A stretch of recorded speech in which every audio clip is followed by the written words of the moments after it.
If I had to eat any meal every day for the rest of my entire life. That's simple. Plantain. Rice. Yeah, definitely rice. Rice, jollof rice, or rice and plantain. But something has to be rice. Is amala. Amala ewedu gbegiri and stew with beef, soft beef, no fat, no shaki, no round, no assorted, just good beef, quality beef. And then water to taste. And that's the only. No like four beef. I'm pescatarian, so that means I'm like vegetarian, but then I eat seafood. To me, the spaghetti and like shrimp or seafood, something like that. Yam. Yam and stew. I eat that every day. Pepper stew. Have you seen red pepper stew? God, Lord have mercy, it's heaven.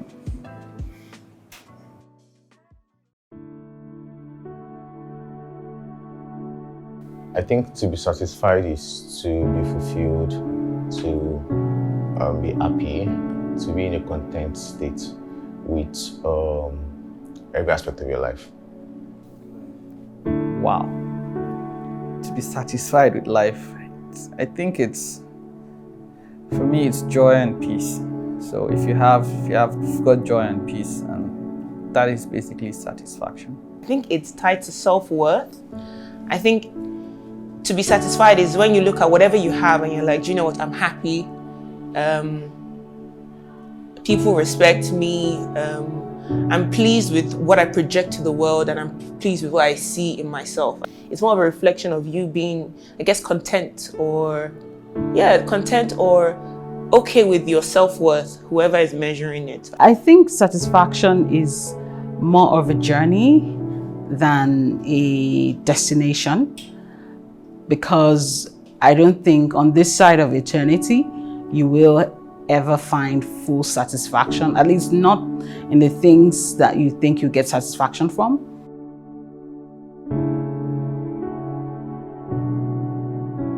Well, honestly, in this earth, in this Lagos, no. So I know that the answer should be no. But when I think about it, I don't think I've ever tried to be like the best that I can be. So I don't know if, maybe if I get there, my answer might be different. But at the moment, I don't think it is possible to find full satisfaction in your job or your career or anything. Because problem no dey finish, that's what they say. And so we're always faced with one challenge or the other that it's there to disturb our peace, and it's ultimately affects our joy. When that happens, particularly in things that you pride yourself in, it makes you question who you are. It makes you question the satisfaction that you think you have with life. And it might just be a small part of your entire life. But once that thing shifts, it has so much weight that you start to think your entire life is, not worth living. And I also think we're insatiable human beings, so there's always going to be more. We're always going to want more. Even if you're the best, you want to be the best or the best plus. To anchor your full satisfaction in these things, I think you're setting yourself up for a fall or for undue pressure, to be honest. It depends on where you're looking at it from. I think that because you're doing life and there are other people that you can be concerned about, maybe not a state of total satisfaction, because there will be the many times that things would happen and then you might feel dissatisfied, and it could just be like one little thing, one little aspect of your life, and then in that moment or for that period you feel some sort of dissatisfaction. I think unsatisfaction comes in like degrees. So with school, somebody that's getting, a few B's may feel unsatisfied with their performance, but it's still different from somebody that is failing all their subjects. So that person that's getting a few B's can say, oh, well, right now I'm unsatisfied with the way I'm doing in school, but it's not the same as the person that is failing everything. So the first person's scenario may not cause them to feel unsatisfied in all other areas of their life, because then even though they're not very happy with how they're doing, they're not doing badly. So I think with like the chain reaction thing, if things are going really, really, badly in one area, you generally feel like everything is going badly.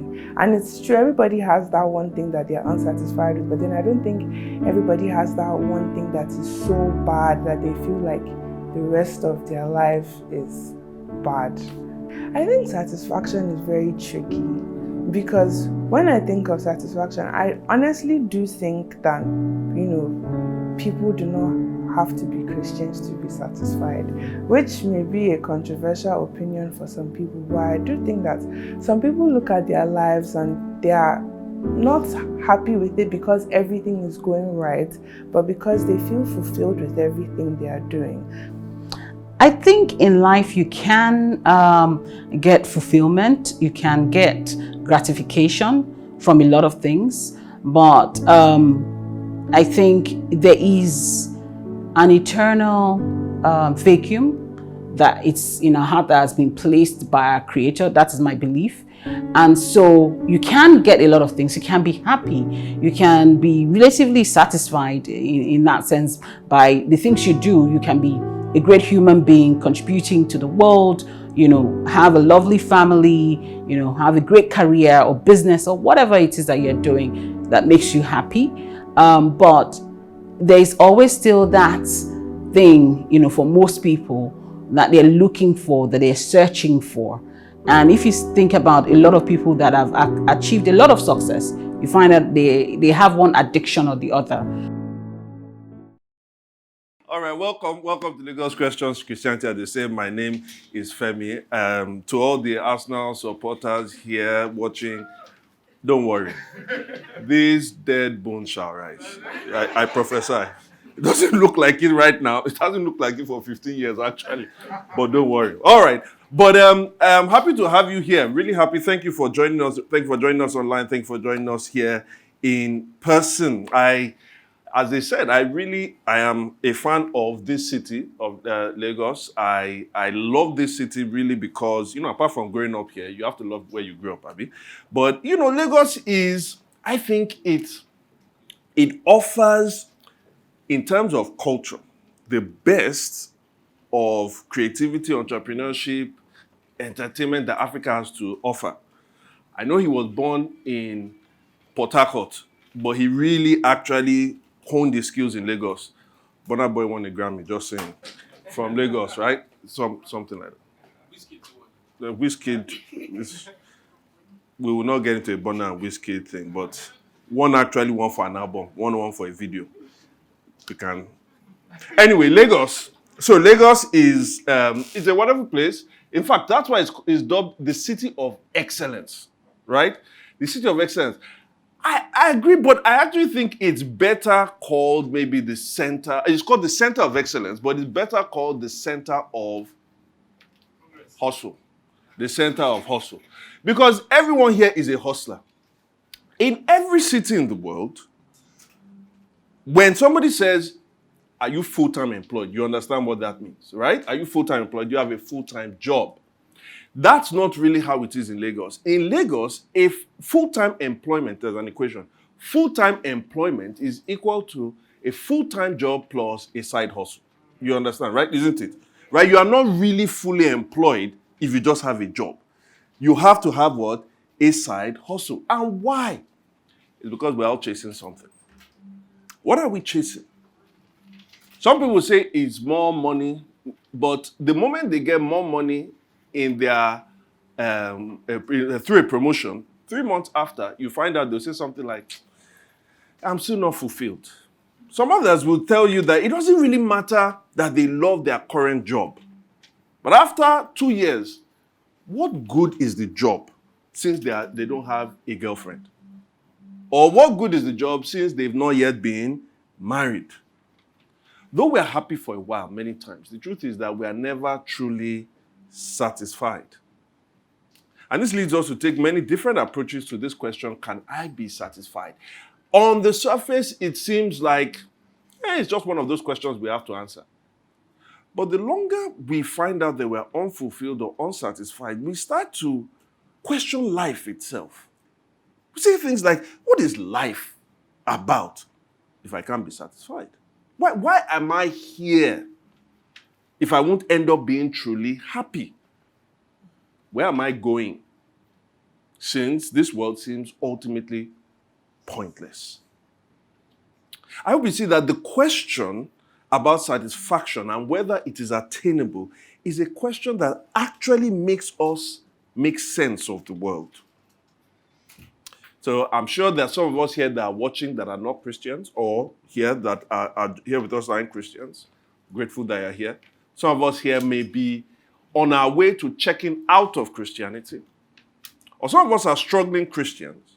Or some of us are Christians that just need to answer certain questions. Well, as we used to say, in the debate where I don't know how many of us used to debate, Jet Club. Well, in this talk, I want to persuade you, not dissuade you. Or how do you say? I want to convince you, but not confuse you. But some of it depends on the school you went to. I'm playing. All right, but I hope to really persuade us, not dissuade us, that Christianity truly can answer a firm yes to the question, can Christianity give me a satisfying life? I do want to say, in other times, it probably we went a little bit more philosophical, or there may be scientific proofs for all of these things. They exist, but that's not where I'm going today. I'm actually looking at this question that goes through our minds, that really matters to our life.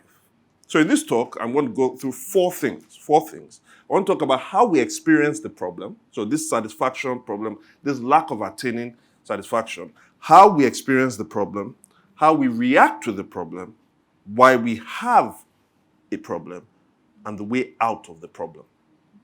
How we experience the problem, how we react to the problem, why we have the problem, and the way out of the problem. So, now permit me to start by reading an amazing story a discussion between Jesus and a particular woman, right? It's called the woman at the well because it happened at a well. Now, it may seem like a very ordinary discussion at first about a mundane thing, getting water, but eventually you find out that it's a very profound discussion. And the reason, a profound discussion, and the reason I want to read this story is for two reasons. One is, though this thing happened well over 2,000 years ago, right, you can see that the human experience is universal.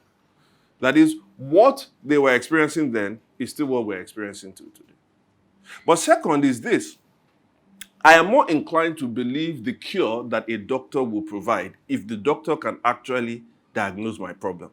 You know how it is when somebody finds out this is actually what's wrong with you. You're more inclined to listen to what the person says, all right, take this drug, or actually go and talk to this person. And I think what you find in this story is that it comprehensively diagnoses our problem. And hence, maybe, especially if you're not a Christian, you should be listening to the Christian answer. Okay, so I'm going to be reading from a book in the Bible called John, chapter 4, verses 5 to 26. So he came to a town in Samaria called Sychar, near a plot of ground Jacob had given to his son Joseph. Jacob's well was there, and Jesus, tired as he was from the journey, sat down by the well. It was about noon. When a Samaritan woman came to draw water, Jesus said to her, "Will you give me a drink?" His disciples had gone into the town to buy food.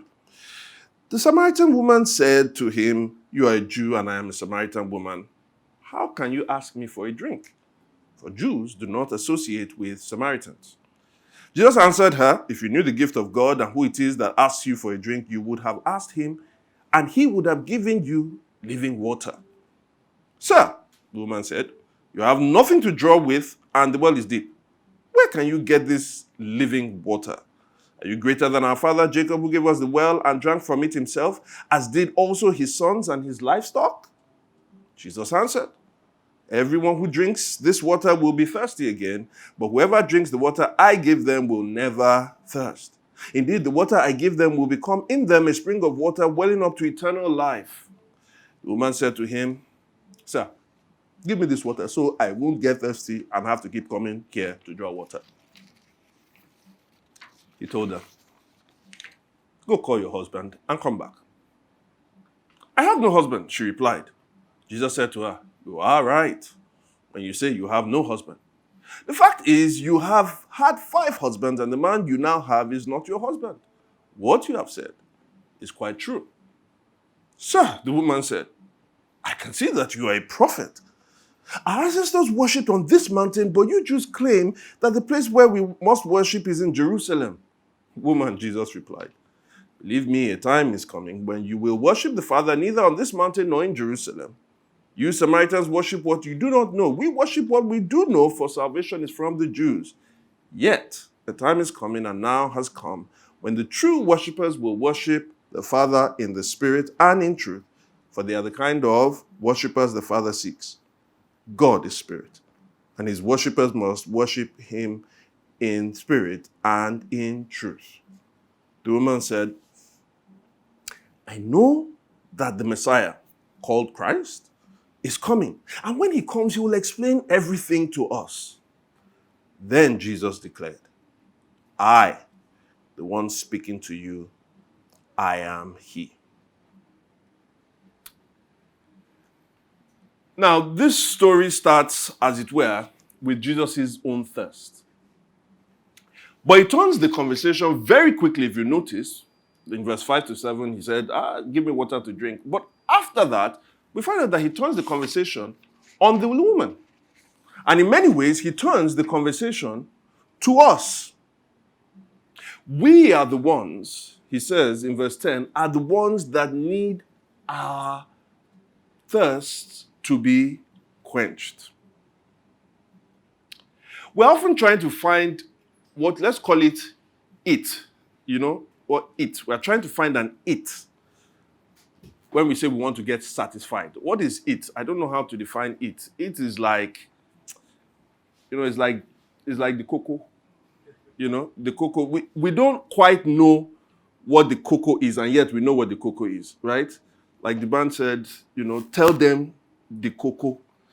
He never really defines what the cocoa is, but just by saying the cocoa, you know what the cocoa is. Am I speaking to somebody?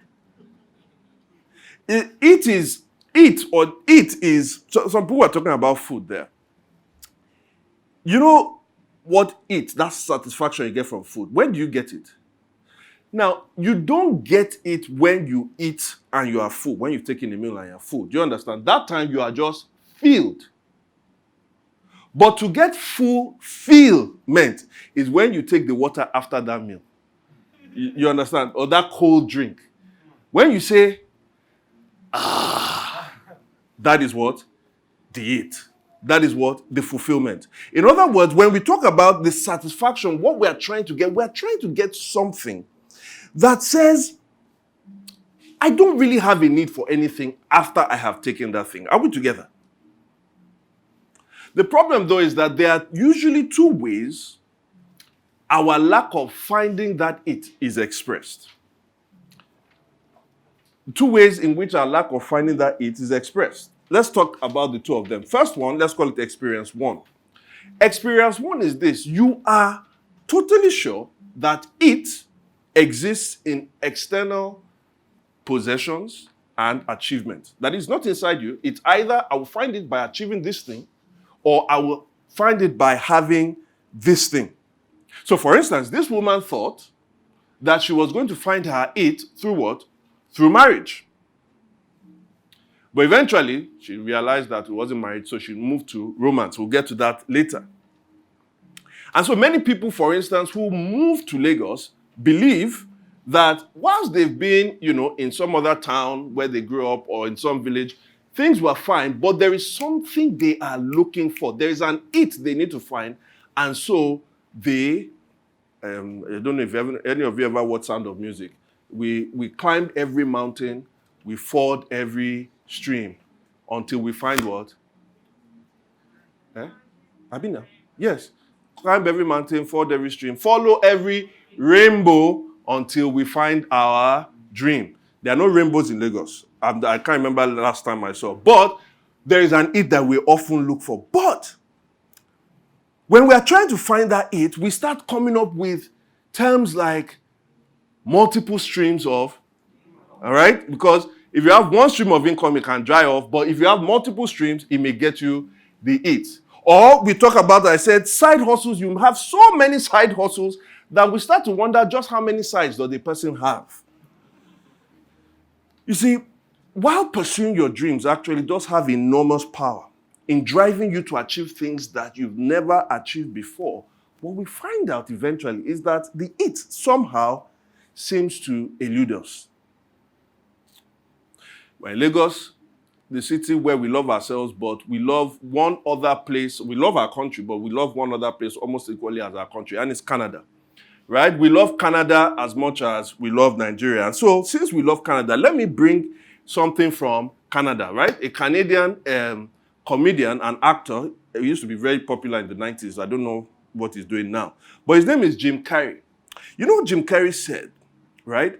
Jim Carrey says this: I think everybody should get rich and famous and do everything they ever dreamed of so that they can see it's not the answer.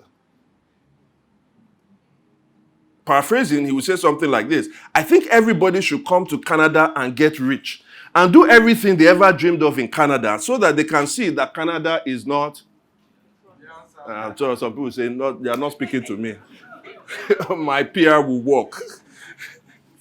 Now listen, even in the best external achievements and possessions, the it we seek in them, the external possessions and the achievements, it will evade us. You know why? Because the it cannot be found in them. The it you are looking for lasts longer and goes deeper. But there's a second experience. If the first one was you are totally sure it exists in external possessions and achievement, there's another one. What's experience two? You've become convinced that there is no it at all. Now, at this point, because Hira and Dami tried to introduce me very well, this is the point where I try and look smart. And I try and look smart by quoting an ancient Greek word, philosopher. If anybody ever doubts whether you are smart, just call one, just say Socrates. Or Aristotle ever said. But this one, let's listen to a guy called Epictetus, right? Epictetus says this. And it's not like, it's the book that I read that now showed me Epictetus. So it's not like I'm really smart, but we'll keep that here. All right, Epictetus, all right, the quote I thought would be on the screen. No, all right, so let me just say, this is what he says, an ancient Greek philosopher. He says, do not seek to have events happen as you want them to. Do not seek to have events happen as you want them to, but instead want them to happen as they do happen, and your life will go well. See, this is why they are philosophers. What's he saying? But listen again. No, they're not motivational speakers. They actually don't motivate you. They actually make you feel very bad. That's what happens. Do not seek, he says, to have events happen as you want them to. Don't seek to have the events happen as you want them to, but instead, want them to happen as they do happen, and your life will go well. In other words, he's saying, connect to the things in this world as they are, not the way you want them to be. If you connect to the things in this world the way you meet them, then actually pain and pleasure will be one and the same thing, just a sensation. If you try not to expect too many things in this world, what would happen? You cannot be disappointed because you had no expectations to start in the first place. But the problem with this kind of thinking is this. The well actually does quench thirst too. Like, the reason why Jesus asked the woman to give him water is because he was thirsty. The reason why the woman went to go and fetch water in that place is anticipation of thirst, because water actually still helps you with some kind of thirst. In fact, a lot of research shows correlation between some, and this is what one of our speakers, Don, was saying, some external achievements and possessions. It shows correlation between some external achievements and possessions with happiness. For example, do you know how much you need to earn annually? There is a universal amount that you need to earn annually, that if you earn this amount, anything beyond this amount will not make you happier. But actually, most people that earn this amount and above are actually somewhat happy. You know the amount? How much per year? Somebody help me. In dollars, how much? 100,000? Nah, not 100,000. Anybody else? $1 million? I'm sure that's what you say. It's not $1 million. $250,000? Nope. $20,000. So that's what you are striving for. All right. $75,000. And actually, even adjusting for inflation over so many years, that has been the amount. In other words, they say that actually when you are earning below that, you are, there's some legitimate unhappiness that you feel. You get to $75,000, and at least in terms of earnings, in terms of financial accumulation, there is a level of happiness. Other research even shows that people in stable, loving relationships they're happier than people that are not. So to say, I just want to connect to this world in the way it is, doesn't really help. And in fact, especially here that, occasionally we do like to protest and do things like that. Imagine if you just accept the world as it is. Why would we act for any kind of social change? Why would we be asking for a healthcare system to get better, for SARS to end and all of those things? So that also has a problem. You see, as I said, drinking water does quench. The real problem isn't that. The real problem is, as Jesus says, you keep coming over and over to the well again. It quenched your thirst for a while, but then you came back again and again. And don't think that the problem is the kind of water. You can't, listen, pure water and Evian water, they both quench thirst. Am I lying? The only difference between pure water and Evian is that pure water is how much? 50 naira. It's $50, right? 50 naira. Okay, it's 100. Sorry, 10 naira. You 20. Can you cut the video? Cut the video. Okay, so pure water is 10 naira, and Evian water is like, is it 10? 5. Are you trying to set me up? All right. Evian water is more expensive than pure water. All right. So Jacob's well, she's like Jacob's well. That you are saying that we'll be thirsty, but Jacob's well, are you greater than our ancestor Jacob? The point is said, if you drink from this Jacob's well, you will still come back thirsty over and over again. In other words, our perpetual thirst is the problem. We are insatiable beings. Now the question becomes, with these two kinds of experiences, the first experience is there is an it that you think in external possessions and achievements. And the second experience is there is no it. How do we react? Well, we react to there is an it, and I'm quoting, I'm thinking from a particular pastor called Tim Keller. To there is an it, we react normally in 4 ways. And to there is no it, we react in 3 ways. So in combined, that is 7. So there is an it, we have the people called the naive, the resentful, the driven, and the despairing. For there is an it. For there is no it, we have the hero, the cynic, and the detached. So let's look at how we normally will react through these people. Let's talk about there is an it. You feel that there is something outside there. Let's start. The naive, aka, some of you will know this reference, the young and the restless. The young and the restless. Usually these are people who are younger in age. Let's say you just finished university, you finished serving, right? I love seeing people like that because there is a great burst of energy. You see an ideal future. You are going to conquer, I don't know whether people in Nigeria still feel this way, but are we still global champions? Like, I'm going to, I don't know, solve global warming or something. You're going to be richer than Dangote. Young people come out with a lot of energy. Now, with that burst of energy, what isn't seen is that they don't know the emptiness of their lives. They feel that the only reason why they feel somewhat empty now is because they haven't achieved that it. But by going out, by trying to, once I get this job, once I do this thing, and I meet this person, and I discover that, eventually, I will not feel empty. And so you go out, you apply for jobs, you do this thing, you do that. And I often see, before, it used to be about 3 years after. But right now, it's almost like 18 months after. They now start to come to terms with their empty feelings. Why? Because they thought they were going to have it when they hammer or they blow. But after 18 months, they don't have it. Why? Because that job hasn't come. Because that spouse hasn't come. Because that business hasn't been set up. Because that milestone has not yet arrived. And so all of a sudden, their naivety starts to go. Have I been in that situation?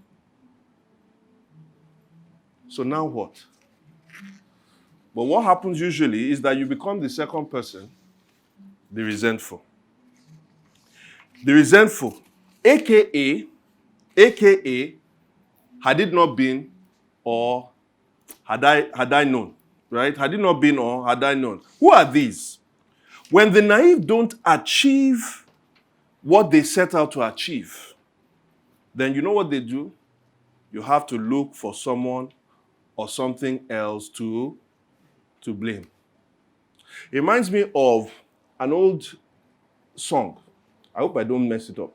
It's an old song, but I'm not going to sing it. I'm just going to try to rhyme it. I would have asked for a beat, but I think I will mess it up. So I'm not going to. But I want to listen closely to what the person was. It was a comedian. Her name was Anna Russell. And, you know, everybody now, especially now, everybody now that has a problem, right? Both for millennials and Gen Z, much more enlightened about mental health and mental trauma. And so there's a lot of psychoanalysis going on. And everybody becomes their own armchair psychologist. So she was reflecting at the time when psychology was bursting forth in her own period. And she was talking about how whenever people had a problem, you know, they went to see their shrink. They went to see their psychiatrist. And so she was almost narrating a story in her song about she going to see her psychiatrist. So here's what she said. All right, so let me try and get myself. Okay. Ta, ta, ta, ta, ta, ta, ta, ta, ta, ta. I went to see my psychiatrist to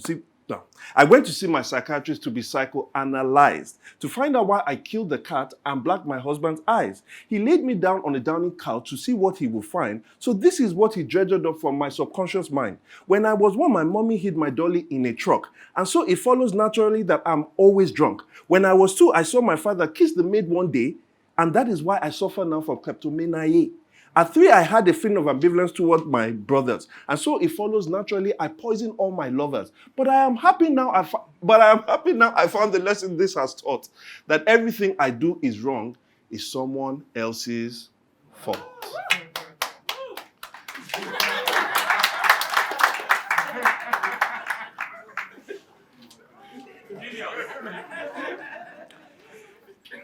Have you ever said, or have you never heard, if my parents had sent me to better school, if my parents did not spoil me, if my parents did not give birth to me in this country, I would have been chairman by now. Or if not for my abusive spouse or my abusive boss, I would have been somebody in that office today. Some people blame people. Some people just blame circumstances or systems. If not for the sexism or the nepotism or the racism or the other isms, I will have been where he or she is today. I found the lesson that this has taught, that everything I do that's wrong is what? Someone else's fault. You see, after the naive come to find out that the it wasn't there, what happens is that you start becoming resentful and wondering, why is it that this thing didn't happen to me? And you see, sometimes actually going through that process of trying to figure things out, it may work out in a constructive way. Maybe you get into, that's why a lot of social activists are very angry people. Have you ever met a social activist that is just even killed? No, they're always very angry. You may be able to constructively use it in the right way. But ultimately, the venting and the complaining doesn't ultimately lead to somewhere constructive. But that makes me think about the third one. Because here, the first 2, you didn't achieve the thing. But in the third one, the driven, what happens? You actually do achieve. Notice that the woman that Jesus encountered believed that it was in husbands. Guess what the woman achieved? She got married. She actually did get married. Like many of us, we are maniacally driven to accomplish and get what we set out to get. And then we eventually get it. And when we get that thing that we think it is in, and we find it is not there, what is it that we do next? You know what we do next? We think that it was this kind of thing that was the problem. So we look for another one. The woman got married once and found out it wasn't to Shegun. So what did she say? Marriage is not the problem, Shegun is the problem. So she got married to Kunle. And then, all right, let's keep taking. And then when Kunle did not work, she said the problem is in Kunle, so she got married to Temidayo. And then she realized that the problem wasn't in marriage. The problem wasn't just with Kunle, Temidayo, and Shegun. The problem is that they were all Yoruba demons. So she now moved to Ben, a PH guy. And then that didn't work. She moved to Ekpeong. And then she found out that South people, no, it's not that. But at some point, what happened? She gave up because she became tired of going through the same thing over and over again. There's a guy called Tom Brady. How many of us have heard of Tom Brady? Tom Brady is, American now. They often will say something that doesn't make sense. Tom Brady is an American footballer. Now, by saying he's an American footballer, he doesn't kick anything with his legs. He actually throws something with his hand. And you're asking me why. That is why I don't live in America, right? Things are confused there. But Tom Brady plays this sport, and this sport is the number one sport in America, American football, right? And the biggest event in the American football calendar is called the Super Bowl. In fact, it is the biggest TV event in America every year, right? So I know a couple of years ago, maybe like 7-8 years ago, to get a 30-second spot, advertising spot on the Super Bowl, 30 seconds, you know how much it costs? $4 million. Exactly, 30 seconds. If they don't do that advert well, So Tom Brady, to win the Super Bowl is one of the most difficult things to do. One of the most difficult things to do. But Tom Brady was an extremely driven person. He played the most important position in the football team. It's called the quarterback. And of 2005, only about 2 people had won the Super Bowl 3 times. Tom Brady now won it in 2005 3 times. After he won it the 3rd time, you know what he said? Listen to him in this video. But with all that money, fame, and career accomplishments, we were surprised to hear this from him. Why do I have 3 Super Bowl rings and still think there's something greater out there for me? I mean, maybe a lot of people would say, hey, man, this is what it is. I reached my goal, my dream, my life is me. I think, God, it's got to be more than this. What's the answer? I wish I knew. I wish I knew. After 3, there's got to be more than this. This year, he won his 7th Super Bowl. He said he's coming back next year again. She changed one, she changed the other, she changed another, she changed another. When did you get tired, or when did it fall off you that, okay, that sense of feeling that, when I make my first 1 million naira, how long did that feeling last? 1 week? Oh, I know the problem. It was 1 million. But back in the day, the 10 million of today is what that 1 million is. Now you've made it 10 million. When did that wear off? Well, maybe you are now thinking the problem is that it's 10 million. If I reach 100 million, I am sure. For some of us, we even aim higher. When did you get tired of that iPhone 12? That's why a lot of people, a lot of men break up after 3 weeks after Valentine. It's the truth. Because you get your babe an iPhone 12, and you believe that, is iPhone 12 the latest one? 13. You get your babe an iPhone 13. And honestly, the truth is, I no longer date. Glory to God. I'm married, that's why I'm saying that.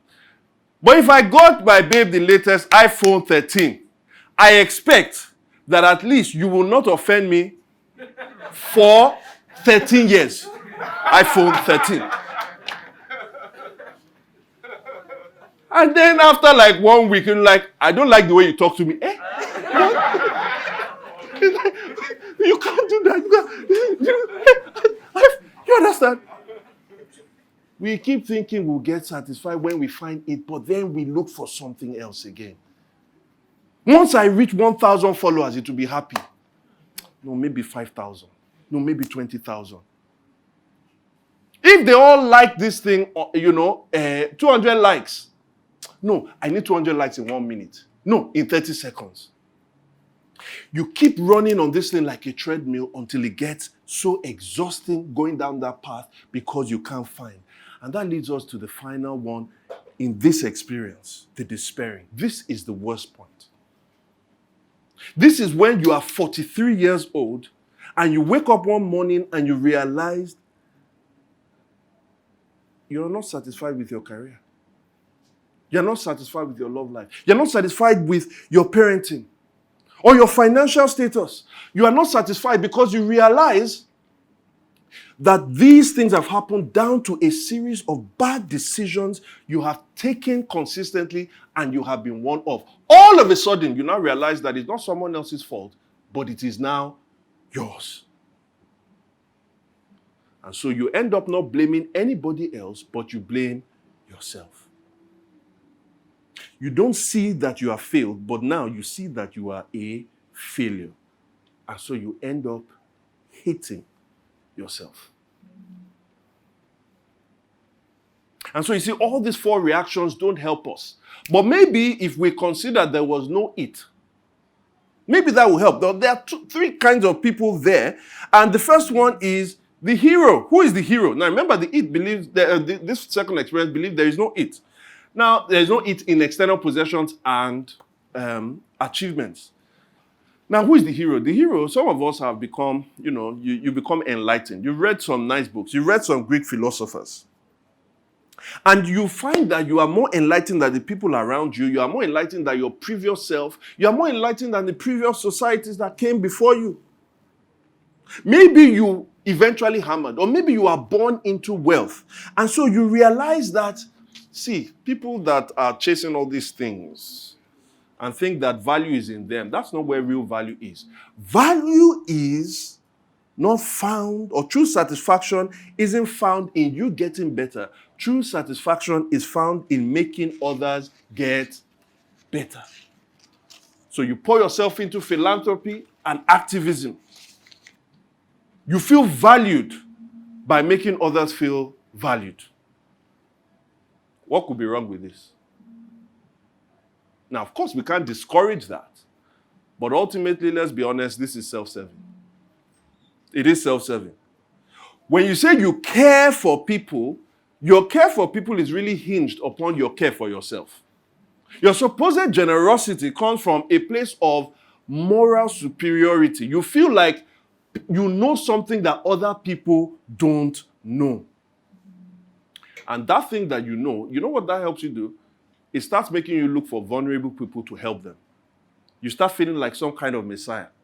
And so when you give people help, you start using that help to control them. You use other people's vulnerability to feel good about yourself.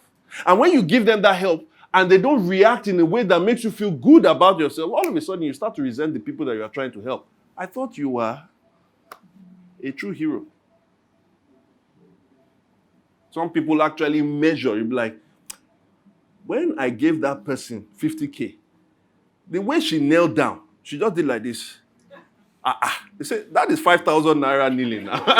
It's 50K now. At least, calm down. I gave the guy 100,000. One phone call. Just one phone call. And he spent 1 minute. Is it not? How much is the call? You expect, Don't he have a wife? How come she didn't call me too? When you try to use other people to make yourself feel valued, you are using other people. But then you have another one, the cynic. Who are the cynic? These are the ones that have grown up. They put away childish ways. The childish ways of thinking success comes in sex, money, and power. They now know what most people don't know. And you know what they found out? That contentment, that no one is ever content or satisfied. The key to life is not about chasing dreams or anything. The key to life is managing expectations. What is in front of you? Just try to enjoy it for what it is. Life is about management. It's not about satisfaction. If you've ever met people like this, you'll find very quickly they are no fun to be around. Have you ever met somebody who, you got this job, like, whoa, I just got the job with this company. I heard that those people, the way they work people tirelessly, I just started this business. I saw the forecast for that business. It's not, things are going down. No? So just, have you ever met somebody like that? Maybe, are you somebody like that? Not fun to be around. You can never really enjoy anything. They spoil other people's good news by giving them a dose of reality check.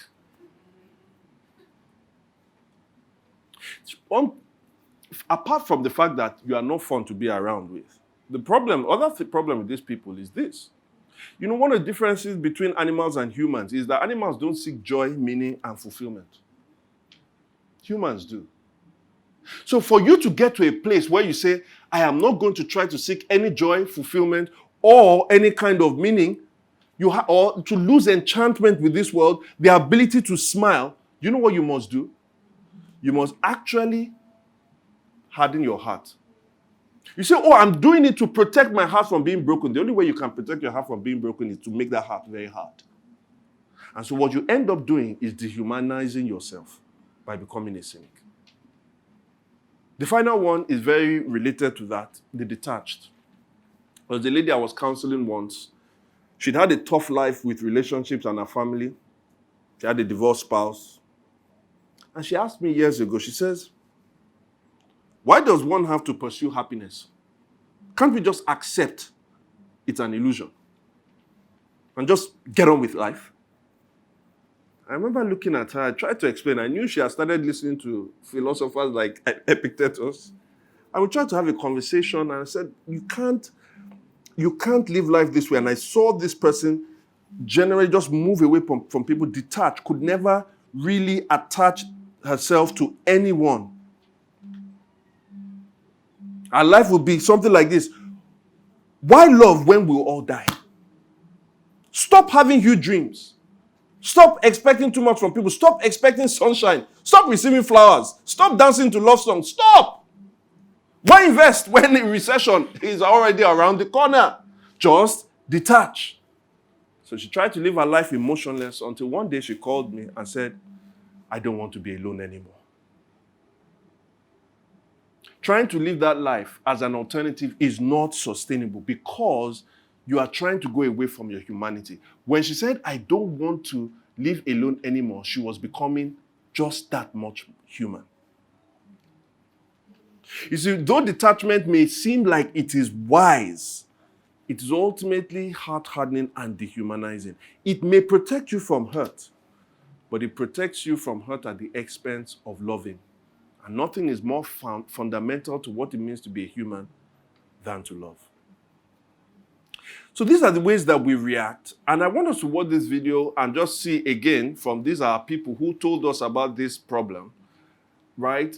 How is it that they themselves have been reacting or when they think about this? And then we'll close this with the last two things. I think before I truly understood what it meant to be satisfied in Christ or to understand that God's own, I was under a lot of pressure. I mean, I put myself, no, I wasn't under, that sounds like external factors. I put myself under a lot of pressure. I mean, with school and academics, I was a smart kid. And it came naturally to me. So it wasn't that I studied particularly hard and then I got it. It's just that I got it and it was fine. And that's who I was. I was the brainy, chatty child, you know, the one that was going to be ambitious and be a millionaire by 21. Then A levels happened and university happened, and then things weren't coming as easy to me anymore. I didn't see the target of, you know, being a millionaire by 21 anymore. Things were, and it really made me think. It almost made me think: was life worth living? Like, what was the point of it if this is who I am and I can't even achieve that? Then what is the point? At some point, I thought my identity was all about me being smart and being, being the best. And over time, I found that there's situations where I'm simply not the best. Sometimes I'm great, I'm excelling, but sometimes, things don't work out. And for me, my satisfaction comes from my achievements and the things I do. So I feel satisfied based on maybe how well I'm doing in school or how well I'm feeling. Basically, school is like the most thing I do right now. So my performance in school is like my main measure of satisfaction. And I know it shouldn't be like that, but I tend to measure my satisfaction with my achievements. It's not constant. So like today, I may be doing very well in school and I'll feel satisfied. So what happens if I start to struggle with a particular subject? Then it means that I'm going to start seeing everything else as bad, which is problematic because I shouldn't put like all my eggs in one basket. I shouldn't look at school only as the source of my satisfaction.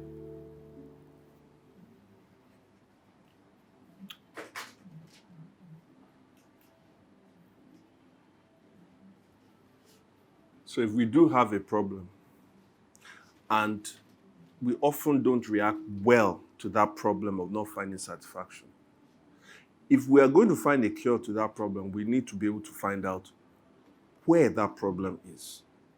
What is truly that problem? Jesus says something that I don't want you to miss out. When he was speaking to the woman who wanted to deflect the personal conversation, because the conversation got personal when she said, go and call your husband. When he was speaking to the woman, she now started going theological on him. Like, where is the real temple and all of that. And Jesus says something. He says, you guys, you worship what you do not know. You worship what you do not know. The problem that we have with satisfaction is actually a worship problem. What do I mean? Who is a good person? When we're trying to find out who is a good person, what's the most realistic answer? Quite often we look at what people say, we look at what people do, and we say, this is how I know this person is a good person. A Christian hero of mine died last year. And when I say Christian hero, like someone who influenced me so greatly, he died last year. Well celebrated all around the world. Millions of people watched his online funeral. It was later found, towards the end of last year and this year, that he was a serial sex predator.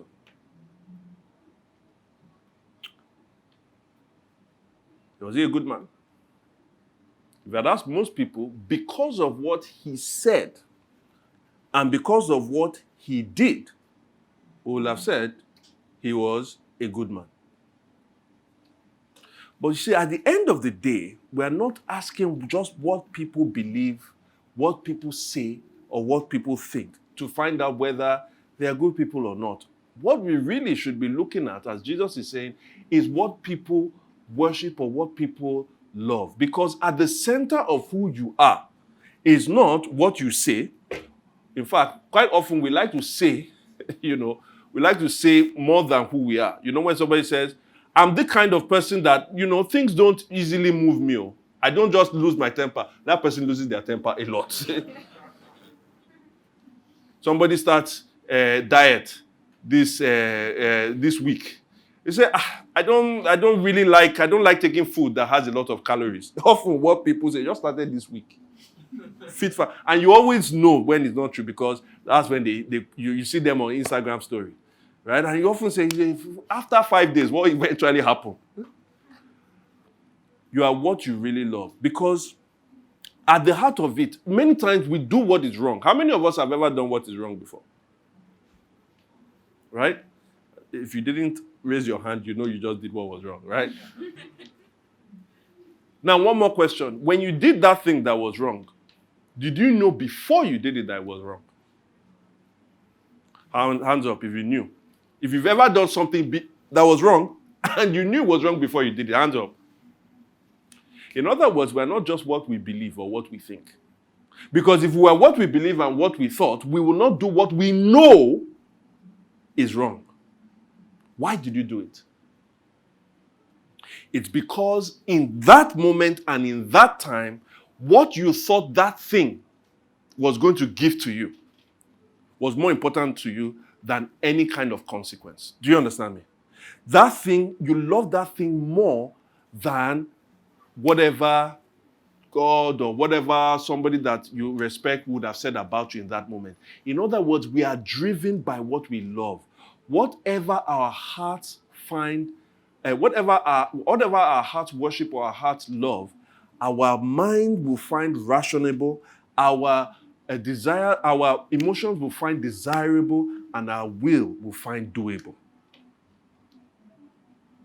So Jesus is saying, if you want to find out the problem is a worship problem. It's at where we can locate where the problem is working is at the worship. Now, what is it about our worship that is the problem? What is it about what we love that is a problem? It's something we can just call disordered love. Disordered love. For those of us who worked, maybe you've been on any kind of team, whether it is a work team or school team or something. Have you ever been part of a team where you know there was a leader of the team, but having spent some time in that team, you realize that that leader should not be the leader of the team?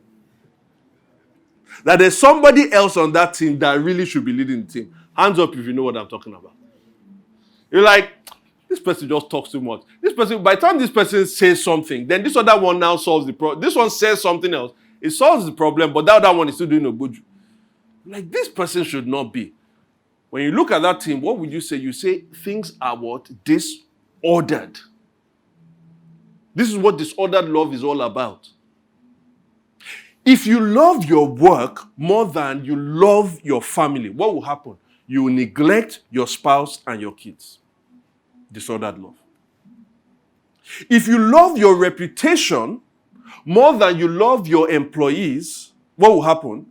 You will care little about their health and more about their productivity. Disordered love. If you love your comfort over compassion, you will pay lip service to those who are suffering without sacrificing time, money, or abilities to help them. Do you understand? Many people love to talk about how they love people, and yet they don't actually sacrifice any of their resources. They don't sacrifice their time to help people, but they can talk about that. Disordered love. So, question.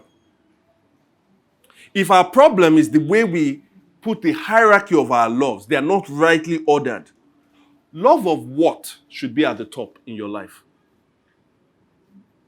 Family, work, romance, nation, self-love, humor, education. Which one should be at the top? Anyone want to choose? Some people are telling us that love of nation should come above anything else. We should be nation builders and not care about the sacrifice that we'll pay. I've met many nation builders. Their families don't like them.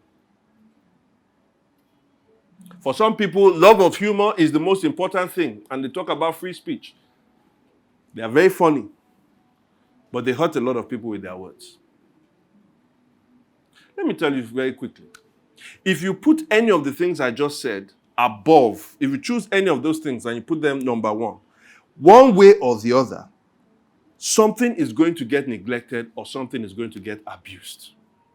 Why? Because the real disorder we have is not a disorder in the love of the created things. The real disorder we have is a disorder between love of the Creator and love of any created thing. Jesus says that true worshippers is what God is looking for. In other words, if you love anything in this world more than you love the Creator of this world and your Creator, you are going to have a problem with satisfaction. Not that we should not love anything, is that we should not love them more in relation to God who created them. Hear what I'm saying? It does exist, but we are longing for something that lasts longer and goes deeper than any created thing can give you. Chase all the money you want, it will not satisfy you. Chase the love that you want in a spouse, it will not satisfy you. Chase children, they will not satisfy you. Why? Because the it that you are looking for in them goes deeper and has to last longer than what any of them can ever provide. You are created for something deeper. That's why I love this quote by a guy called C.S. Lewis about we human beings. This is what he says. A baby feels hunger. Well, there is such a thing as food. A duckling wants to swim. Well, there is such a thing as water. Men feel sexual desire. Well, there is such a thing as sex. If I find in myself a desire which no experience in this world can satisfy, the most probable explanation is that I was made for another world. Do you see what he's saying? He's saying the two experiences are both right and wrong at the same time. The first experience says there is an it externally. It is correct. But that it externally cannot be in this world. The other one says it does not exist in this world. They are correct. But it doesn't mean that it does not exist. It is this that you are made for another world. You can't truly look for satisfaction, but the satisfaction that you are looking for exists not in created things, but exists in your Creator. When you are trying to find satisfaction in things that ultimately can be lost, because any spouse that you have, no matter how great they are, no matter how great that relationship is, one of you is going to die first. Whatever business that you have, whatever, accomplishment you make, eventually you're going to have to hand it over to somebody else who eventually may actually ruin it. You need something that can last deeper. Why try to seek satisfaction with all the created things that you ultimately can lose when you can have satisfaction with God that you can never lose? We are created for something deeper. But finally, I do want to talk and say, how do you then get to this God? This is the way out of the problem. Because if Jesus just left that woman and said something like this, love God more. Just love God more. This would be abstract and unhelpful. Because Hira said here that even she is still struggling sometimes with satisfaction. The truth is that even people who call themselves believers in God themselves are still trying to grow in what it means to love God.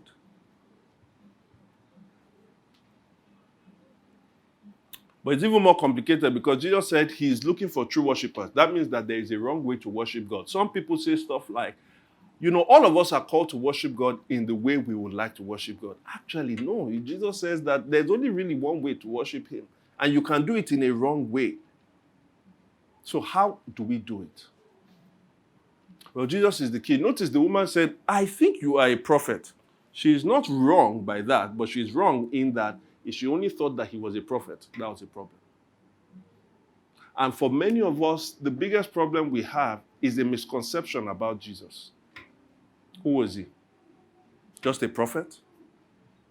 Or maybe some kind of miracle worker, as some religions would say. Maybe some kind of moral teacher, as some of us like he's some kind of inspirational figure. If you continue to have this misconception about him, you will be dissatisfied.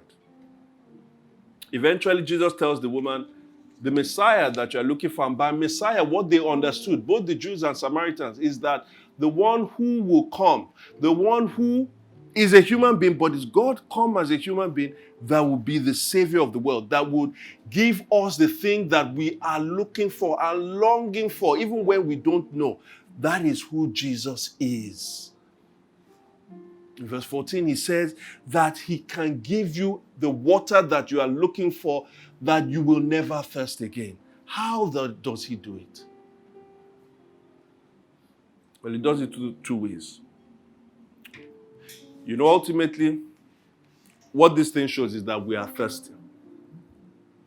We are thirsty.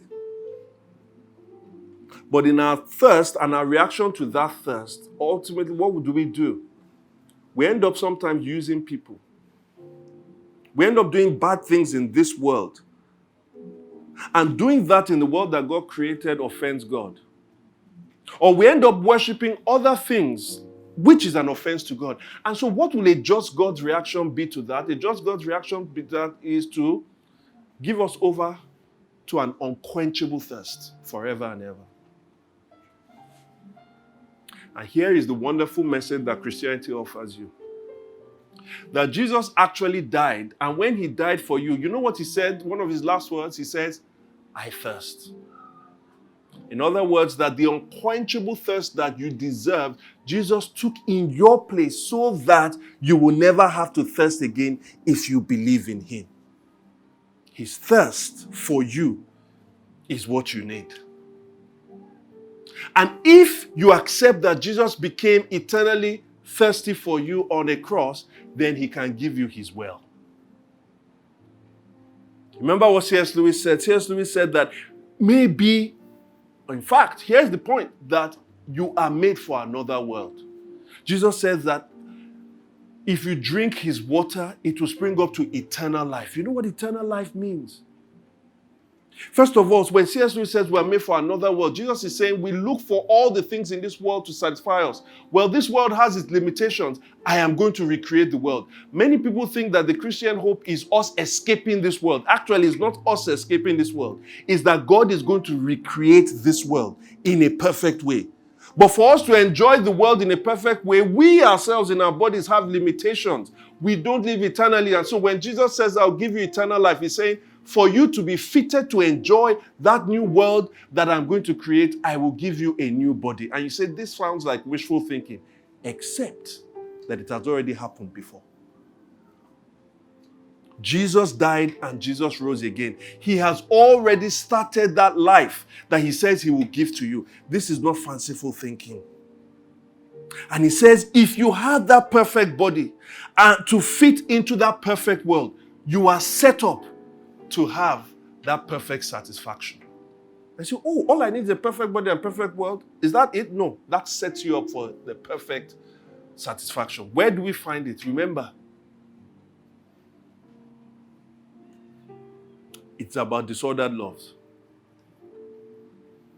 If your love for a perfect body and love for a perfect world is what you're looking for, you will still be thirsty. We are set up in that way so that we can have a perfect relationship with God. When we are perfectly restored, our relationship with God, our love will be perfectly ordered. And that is when he says, to the thirsty, I will give water without cost from the spring of water of life. So I don't know whether you are about checking out of Christianity. Maybe because you feel that I have prayed, and Victoria gave us that wonderful story about all the things that you thought he was going to give you, but maybe because you were worshiping him in the wrong way. Can I ask you, or maybe you've never actually given Jesus a chance, can I ask you to do so? Because he gives a water that would always satisfy. And somebody is saying, you know what, this is unbelievable. It's unbelievable. Can I tell you what's less believable? Is to say, I can find it in this world. Or there is not it in this world. But I'll say this is the most important answer you can find, that there is an it. And because you are valuable and broken, God has sent Jesus to come and give you a chance for that it. He says, let the one who is thirsty come, and let the one who wishes take the free gift of the water of life. If you find your identity truly in Jesus, right now, you will not experience that total satisfaction. But you can live life with this knowledge that I won't find total satisfaction in this life, but I have already been secured the total satisfaction in the life to come. So I can experience good satisfaction in many different things in this life, in my job, in my relationship, in all of these things. But even if I don't have any of those things, I don't have to be given to despair. If I have some of those things, I don't have to think I have fully arrived. Because God has prepared something much more for me than I can ever imagine.